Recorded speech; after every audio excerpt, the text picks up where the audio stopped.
Hello, today I'm talking about the game Shadowlord from Parker Brothers in 1983.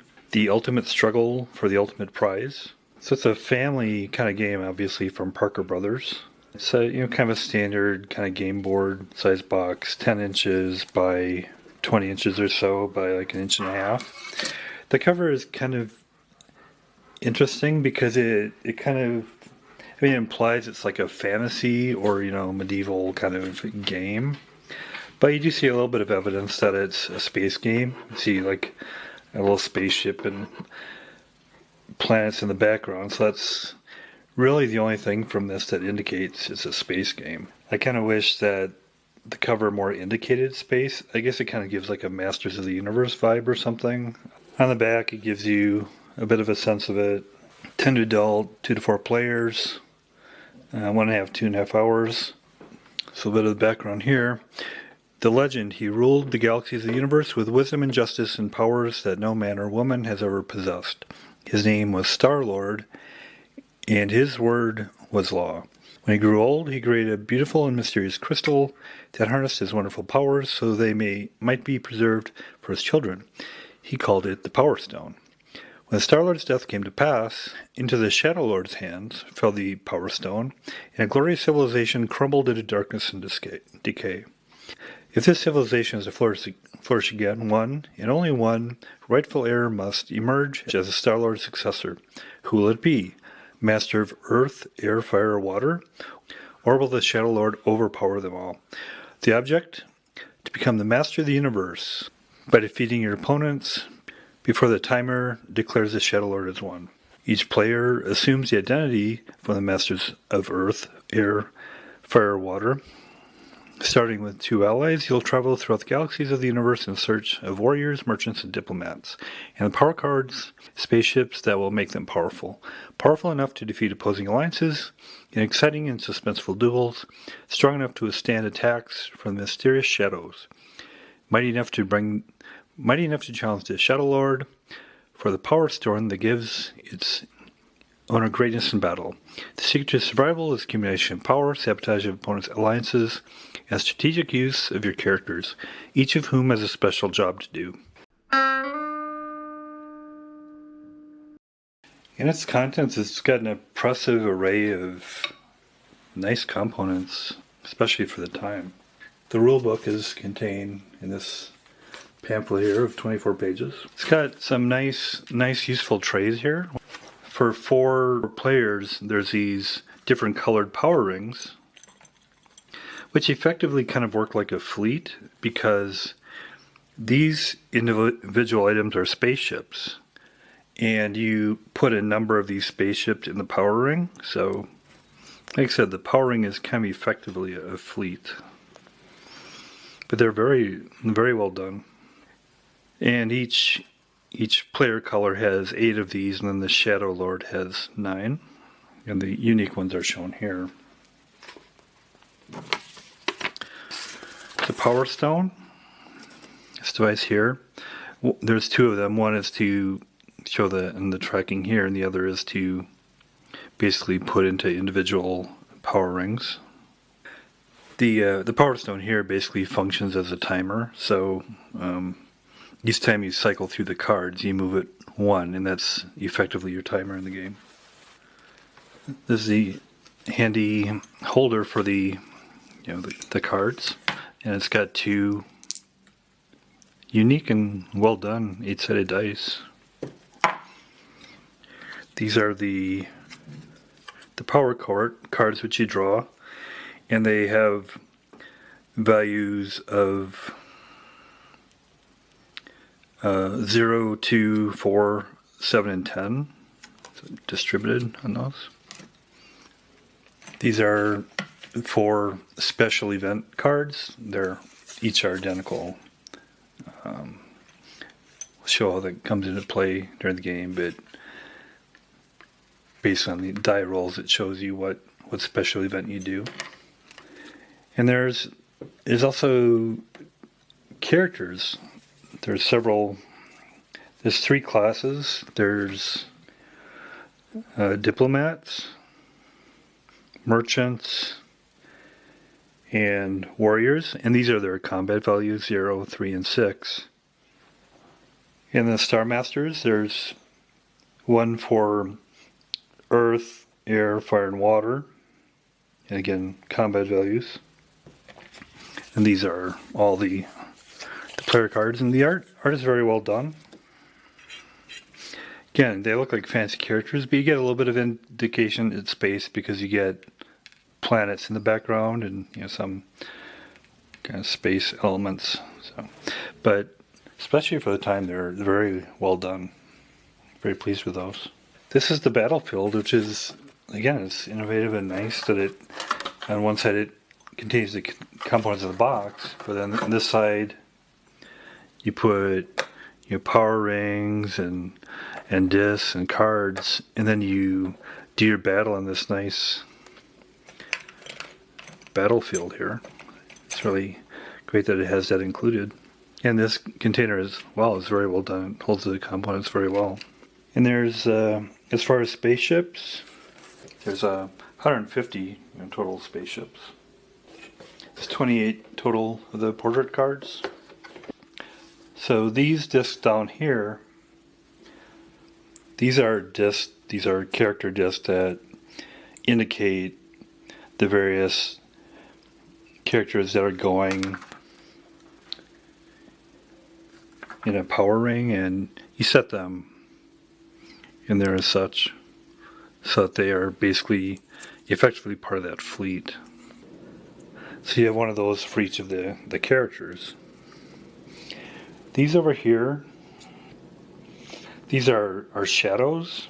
These black ones are shadows. They don't have character cards for them, but they work for the Shadowlord. Unique names, and it shows, again, these go in the black discs, and when they attack you indicate that with the matching disc of what its action is. Marshal Rexon, Lynx, Count, Gweth, Duke Halifax, Iron Claw, Baron Cruel, Count Hector, the Invincible Darkness, which sounds pretty ominous, and then the Shadowlord itself. So some good kind of theme and character going on there. And it's a nice board, board mounted, standard kind of board game board. Very well done, about 19 by 19 inches. And here's where you get the space theme. You have various, space stations and forts. The art is actually very well done. I'm actually surprised. I had never heard of this back in the day, and I'm kind of surprised because everything looks very well done here. These are the various masters live in these planets. This is the Fire Master's planet, Air Master's planet, Earth Master's planet, and Water Master's planet. These are various ruins of the Empire. These are space bases. Object: to defeat all the Star Masters before the Power Stone timer declares that the Shadowlord is won. Gameplay summary: at the start of the game, all players have alliances of equal strength. During the course of the game, you will try to enlist other characters into your alliance and gain power for them by collecting power cards and building spaceships. You'll use this power to try and defeat members of opposing alliances in a series of duels. You also try to defeat the Shadowlord before the Power Stone timer reaches a starburst. Playing the order of turn: 1. Draw power cards. You may do one of two things with the cards you draw. A. Place them underneath your portrait cards, or B. Place them face down in your attack hand. Roll a dice. Total the numbers, then refer to that number on the special events side of your guide. Special events. Follow directions to the number you roll. Build spaceships. On a turn, you can earn spaceships in one or more of the following ways: 3 spaceships for every merchant in your alliance, 3 spaceships for every space base you control. You may discard 1 card from your attack hand and receive the number of spaceships equal to the number on the card. 4, move any or all of your characters. 5, move a shadow. And one thing here is interesting is these are like galaxies and these are planets, which I think is pretty odd. They're jumping between galaxies and then they have a home planet. I think just to make it easier to think about, to me it's easier to think that these are each different star systems instead of planets and galaxies, but I'll just go with the terminology they have here. I just think it's easier to think of it that way. Then 6, fight. If a character at the end of the movement part of your turn has landed on a galaxy or home planet and occupied by an enemy, a battle may take place. A battle may take place on more than one galaxy on a turn. Regular gameplay is suspended until the battle of each galaxy is over. The battle, so basically if 2 players or a player and a shadow land on one spot at the end of the turn, they battle unless they both agree not to. Note, if the opponent's diplomat occupies the battle galaxy, you may not attack unless you bring one of your diplomats to the battle. Diplomatic community. And calling in allies. Before the battle begins, both attacker and defender may call in allies from other galaxies to join those who occupy the battle galaxy. If more than one battle is being fought, allies for all battles must be determined before the first battle begins. Allies for each battle are determined according to the following. A, the defender may call in one character, excluding diplomat, from his own alliance. The attacker may not call in a character from his own alliance. B, both attacker and defender then may ask each of the other players to send in one character, excluding diplomat. If these players consent, they must choose which alliance they wish to assist, the defenders or the attackers. Order of battle.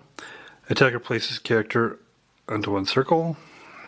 Defender places character under the circle next to it. Attacker may, if he wishes, play 1 power card from underneath the character's portrait, or 1 from his attack hand. Place the card face down in the space in front of your character. Defender may play 1 power card from underneath the character's portrait card face up. Defender may not play a card from his attack hand. Attacker now turns his card face up. Attacker draws 1 card from the draw pile and places it face up. Defender does the same.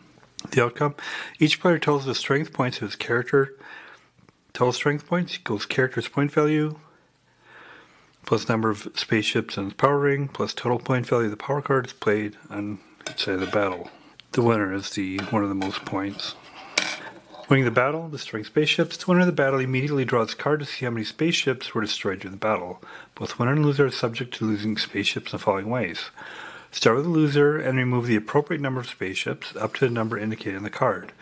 Then remove the remaining number of spaceships from the winner. Collecting a reward, the winner discards the power card used in the battle face up to the discard pile. He then draws 1 more power card as a reward for winning. He places it either underneath any character's portrait or in his attack hand. Capturing an enemy, the winner of the duel captures the opponent by doing the following.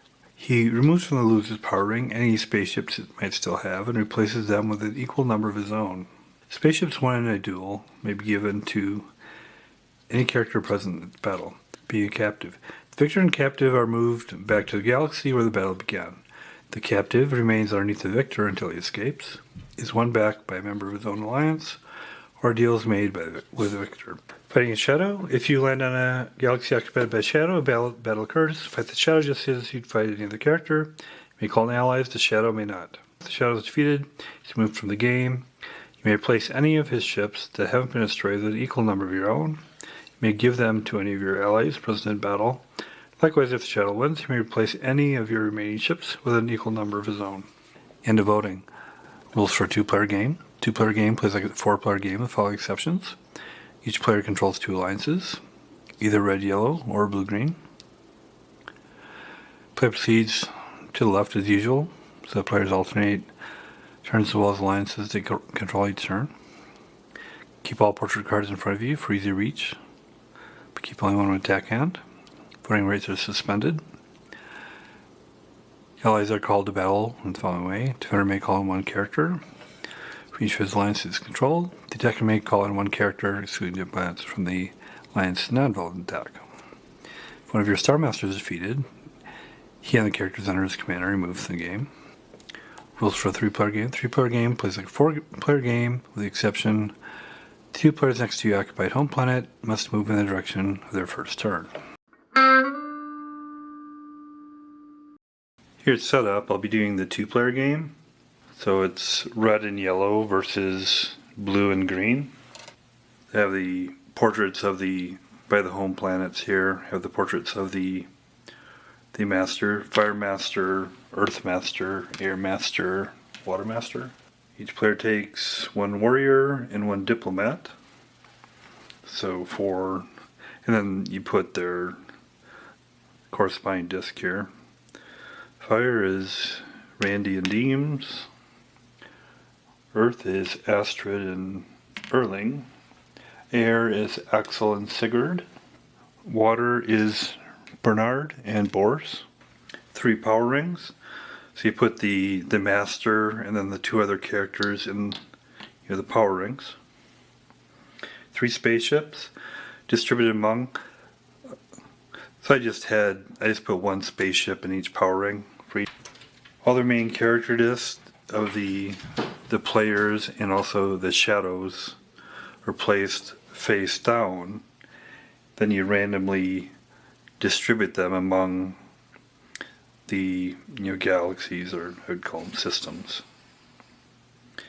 Put them in each of these, except you don't put them in the home planets or in the Lost Fortress, but you put them on all the other. Put the Shadowlord character in a black power ring, and you give him 5 ships and the power stone. So for the shadows, they have one with a combat value, and then they also have one that says attack. Each one with a combat value you put in the combat rings, and so there's 8 total of those, and I just stacked those up there on the Lost Fortress.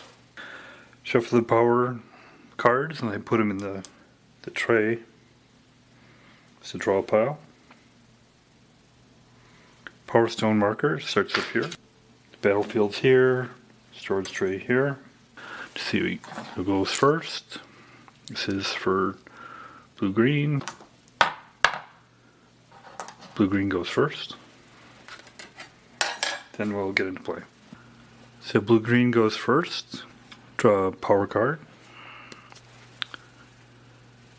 So you can do it in their attack hand or put it under a character.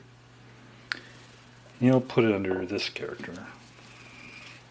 See what special events happen. 5. Discover a character disc.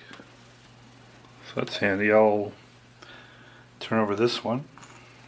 And then I can add that to my alliance, which is nice. So I get another fighter there. Video. Build spaceships. So I can earn 3 spaceships for every merchant. 3 spaceships for every space base. Discard 1 hand from the attack hand. I'm assuming the build spaceships doesn't apply for the first turn because it dictated how many I start with, so I'll just not do that this turn. Move any of the characters. I'm going to keep. So green and blue are going to basically move all their stuff out, and they have to start by moving to the left. And since they have a diplomat, they can discover this. It's fine. So they add another. This one doesn't have any spaceships, so they can't move. Move a shadow. You can move one that's already been activated. But not activated except the Shadowlord, and you're not going to move that. So that's the end of his turn. And then yellow goes. Draw a power card. 2. They'll keep that in their attack hand. And I'll keep the attack hand for yellow and red here. And it'll be face down. Roll the dice. See what special events happen. 11. Draw 2 power cards. That's nice. Get a couple more. These are bonus. So I'll put these under characters. He's going to put the 2 under the Airmaster. And then the 4 under Axle. Build spaceships. Again, assuming the first turn we don't do that. Okay, the characters. And their strategy is going to be to keep the Master as home to defend it. And then he'll move these 2 out. And first turn he moves to the left. And then they flip over what they have here. It's Phi. And they'll take that as an ally. They could have gotten a shadow, but so far everybody's been lucky in getting allies. Move a shadow, and there's no shadows activated, so they're not going to do that. Then blue, they're going to do the similar approach that green did. First they draw a power card. 7, that's a good one. They'll start building up in the attack end as well. Roll for special events. Again, the special events are shown here. 9. Receive 3 spaceships. He'll put 1 in each. So they each have 2 now. Move any of the characters. And since their ally is green, they're going to do kind of a similar approach. They need to move to the left. They'll just move everybody to the left. And you can only do discovery if you have a diplomat, and they have a diplomat. Turn it over. Bear and cruel attacks. Take that off. Then we take bear and cruel, and we can put them anywhere on the board. If there's voting, they can say yes or no, but in 2-player, there's not voting.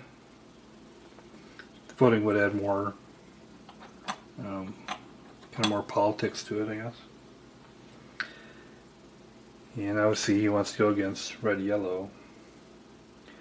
So he's gonna put it right here to get in a good position to go against a home roll there. Then we'll roll. Then we see how many ships he has. Got a 7, which means he get a max of 6, so he'll get 6 ships. So he's got 6 ships there, and he's in good position.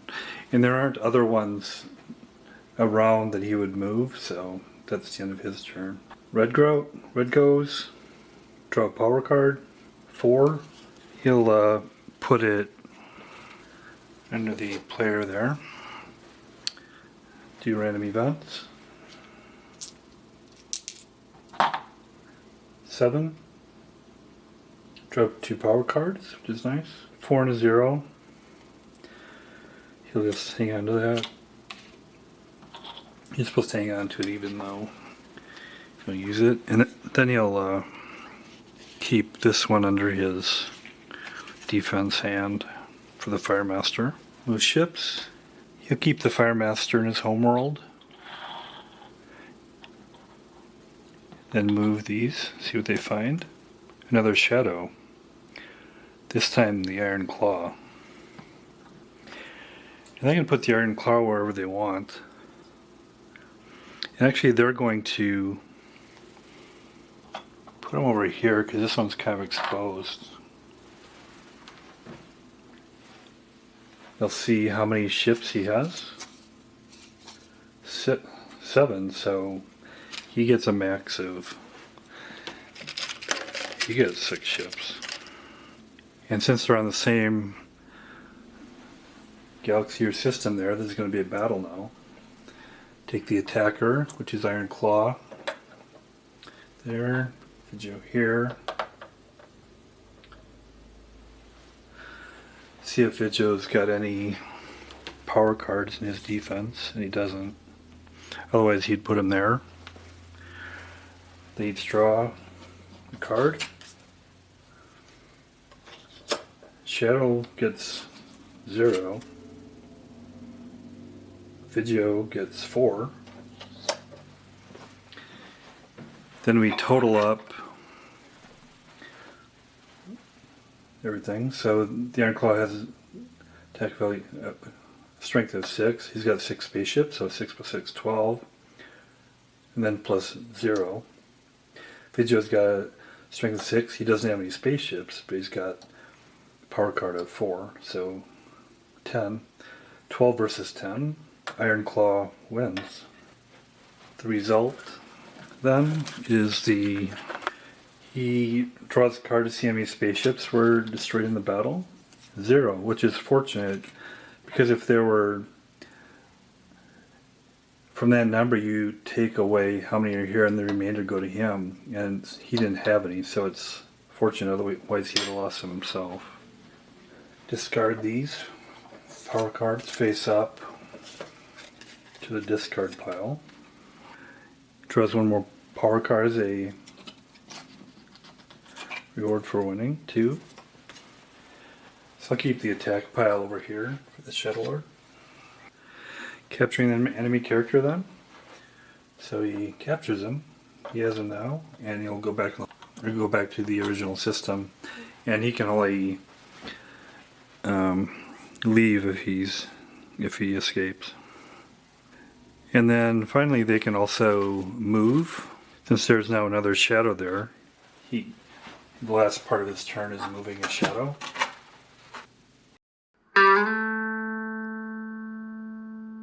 That's Shadowlord from Parker Brothers from 1983. Once you get past the kind of deceptive cover where you think it's fantasy but it's actually a sci-fi game, there's a lot of great stuff in there.